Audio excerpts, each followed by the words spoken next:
बिस्मिल्लाहिर्रहमानिर्रहीम। अस्सलाम वालेकुम नाजरीन, अनाया चीमा वॉइस में एक बहुत ही खूबसूरत स्टोरी के साथ खुश आमदीद।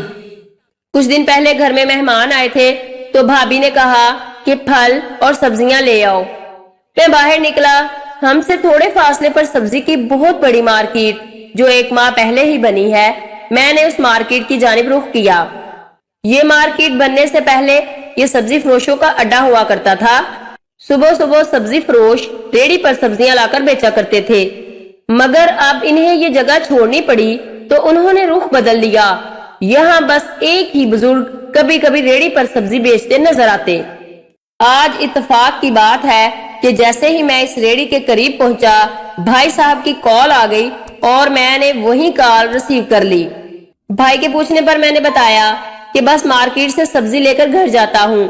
मैंने कॉल बंद की और मार्केट की तरफ जाने लगा कि मुझे लगा किसी ने मुझे आवाज दी। पीछे देखा तो वही सब्जी वाले बुजुर्ग इशारा करके बुला रहे थे, तो मैं इनकी तरफ गया। मैंने सलाम किया और पूछा, जी बाबा जी, आपने मुझे बुलाया? उन्होंने कहा, बेटा एक बात कहूँ, आप बुरा तो नहीं मनाएंगे? उनकी आवाज भर सी गई जैसे अभी आंसू आंखों से छलक पड़ेंगे। मैंने कहा, जी बाबा जी जरूर कहें, मैं भला क्यों बुरा मनाने लगा आपकी बात का? अब इनकी आंखों से आंसू गिरकर इनकी सफेद दाढ़ी पर जा रुके। मैंने कहा, क्या हुआ बाबा जी, आप बताएं तो। उन्होंने बहुत दर्द भरी आवाज से कहा, बेटा मार्केट में जो सब्जी आपको जिस कीमत पर पड़ेगी, मैं उससे भी आधी कीमत में आपको दे दूंगा। जिस कीमत पर लाया हूँ आप उसी कीमत पर ले जाएं। मैं आपसे 1 रुपया भी मुनाफा नहीं लेता। ये कहते कहते वो रो पड़े। यकीन करें मेरा दिल चाहा मैं भी वहीं रो दूं। इतना दर्द था उनकी आवाज में, उनके लहजे में, कि मैं बयान नहीं कर सकता। फिर वो जरा खामोश हुए और गोया हुए कि बेटा आज सुबह से एक गाहक भी नहीं आया, सब मार्केट का रुख कर जाते हैं। मेरे पास जितने पैसे थे सुबह मंडी जाकर सब्जी ले आया। बेटा तुम थोड़ी सब्जी ले लोगे ना तो मेरे बच्चे आज खाना खा लेंगे।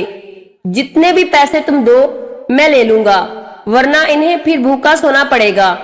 मेरी बीवी और मेरी 2 बच्चियां हैं जो घर में इंतजार में होंगी कि कुछ ले जाऊं तो वो पकाएं। मेरे पास मजीद कहने को कुछ नहीं था। उनकी आंखों से बेबसी से गिरते आंसुओं और उनके लहजे ने मेरा रवां रवां झंझोड़ कर रख दिया था। जो सब्जी थी वो डबल करके उनसे ले ली और उन्हें कहा कि उसी मार्केट वाले रेट पर दें। उनसे सब्जियां और कुछ फल लेने के बाद मैं घर को चल दिया और उनकी दुआएं सुनने के बाद मुझे जो दिली सुकून महसूस हुआ वो बयान से बाहर है। जैसे दिल से कोई बोझ हट गया। मेरी आपसे दिल से ये गुजारिश है कि खुदारा मार्केटों में बैठे हुए और बड़े बड़े स्टोर मालकान को तो अल्लाह ने वैसे ही बहुत दिया होता है, उनके पास कोई कमी नहीं होती, ना रुपए पैसे की ना ही ग्राहकों की। इसलिए कोशिश किया करें कि अगर कहीं आपको कोई बुजुर्ग सब्जी फरोश या कोई भी आपकी जरूरत की चीज बेच रहा हो जो कि आपने वैसे ही मार्केट में जाकर लेनी है, तो क्यों ना किसी मस्कीन और गरीब शख्स से ले लें। ये वो गैरतमंद और अल्लाह वाले लोग होते हैं जो किसी भी सूरत किसी के सामने हाथ नहीं फैलाते, बल्कि थोड़ा ही सही मगर रिज़्क़ हलाल कमाते हैं। नाजरीन अपना ख्याल रखिएगा। अनाया चीमा को दुआ में याद रखना। अल्लाह हाफिज।